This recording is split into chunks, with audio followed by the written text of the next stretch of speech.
Hello everyone. నేను మీ doctor Ashwini, infertility specialist 49 Rajahmundry branch. So చాలామంది కపుల్స్ దంపతులు ఎవరైతే ప్రెగ్నెన్సీ గురించి ప్లాన్ చేసుకుంటున్నారో, ట్రీట్మెంట్ తీసుకుంటున్నారో, అలాగే న్యాచురల్గా అవ్వకపోయినా లేకపోతే ఐయుఐ ట్రీట్మెంట్స్కి వెళ్ళినా, ఒకవేళ అవ్వకపోతే నెక్స్ట్ ఐవీఎఫ్కి వెళ్ళినప్పుడు, సో ఐవీఎఫ్లో మేము బ్రీఫ్గా కౌన్సిలింగ్ ఇస్తాం అన్నమాట.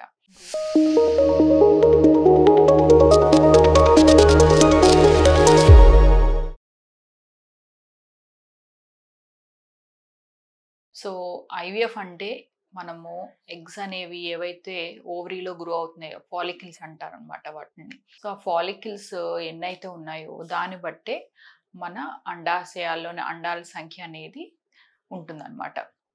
దీన్ని మనం బ్లడ్ టెస్ట్లో ఏఎంహెచ్లో తెలుస్తుంది. సో ఐవీఎఫ్లో ఏంటంటే మనము ఎగ్స్ ఫాలికిల్స్ అన్నీ ఒక నార్మల్ సైజ్లో ఉండి, సో ఫాలికిల్ బట్టి at the same time scan బట్టి బ్లడ్ టెస్ట్లు బట్టి మనము స్టార్ట్ చేయాలనేది డిసైడ్ చేస్తాం అనమాట. సో వన్స్ స్కాన్ బట్టి బ్లడ్ టెస్ట్ బట్టి మనము ఇంజెక్షన్స్ ఆల్టర్నేట్ డే స్కాన్స్ అనేవి చేసుకుంటూ ఉంటాం. సో ఈ ఆల్టర్నేట్ డే స్కాన్స్ చేసుకుంటున్నప్పుడు ఫాలికిల్స్ అనేవి గ్రో అవుతాయి. సో దీన్ని బట్టి మనకి మేము ఇంజెక్షన్స్ ఇస్తాం అనమాట. FSH, LH injections. FSH, LH injections అంటే ఏమీ లేదండి. సో మనకి ఏంటంటే మనకి న్యాచురల్గా మనకి లోపల ఫాలికిల్ గ్రో అవ్వాలన్నా, ఓవరీలోని అది ఎగ్ కింద మెచ్యూర్ అవ్వాలన్నా మనకు బ్రెయిన్ నుంచి 2 హార్మోన్స్ అనేవి రిలీజ్ అవుతాయి అన్నమాట. దాన్నే ఎఫ్ఎస్హెచ్ అంటాం, follicle stimulating hormone. Second one is LH అనమాట, అది లుటనైజింగ్ హార్మోన్. ఇవి 2 రిలీజ్ అయ్యి ఓవరీ మీద యాక్ట్ అవుతుంది. సో యాక్ట్ అయినప్పుడు ఈ ఫాలికిల్ అనేది గ్రో అవుతుంది అనమాట. గ్రో అయ్యి ఒక సర్టన్ సైజ్ వచ్చిన తర్వాత మళ్ళీ ఓవరీ నుంచి సిగ్నల్స్ బ్రెయిన్కి వెళ్తుంది. బ్రెయిన్కి వెళ్ళిన తర్వాత ఎక్కడైతే ఫాలికిల్ మెచ్యూర్ అయిన ఫాలికిల్కి మాత్రమే ఆ కెపాసిటీ ఉంటుంది బ్రెయిన్కి సిగ్నల్ ఇచ్చేది. సో వన్స్ బ్రెయిన్కి సిగ్నల్ ఇచ్చిన తర్వాత బ్రెయిన్ నుంచి మళ్ళీ మనకి హార్మోన్ అనేది రిలీజ్ అవుతుంది. అది ఎల్హెచ్ హార్మోన్, లుటనైజింగ్ హార్మోన్.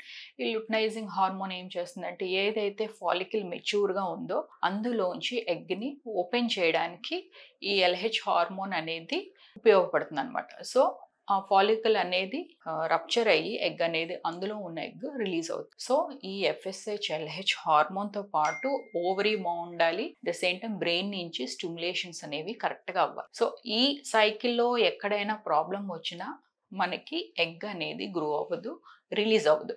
సో అవ్వకపోతే మన ప్రెగ్నెన్సీ వచ్చే ఛాన్సెస్ తగ్గుతుంది. సో దీన్ని బట్టి మీకు ఒక బ్రీఫ్ ఐడియా వచ్చింది. సో మనకి ప్రెగ్నెన్సీ రావాలన్నా, మేము ఇచ్చే ట్రీట్మెంట్స్కి మీరు రెస్పాండ్ అవ్వాలన్నా, సో ఒక ఫాలికిల్స్ అనేవి మినిమం ఉండాలి. సో ఫాలికిల్స్ మినిమం ఉంటేనే మనకి ప్రెగ్నెన్సీ వచ్చే ఛాన్సెస్, ఎగ్ మెచ్యూర్ అయ్యే ఛాన్సెస్ ఉంటాయి.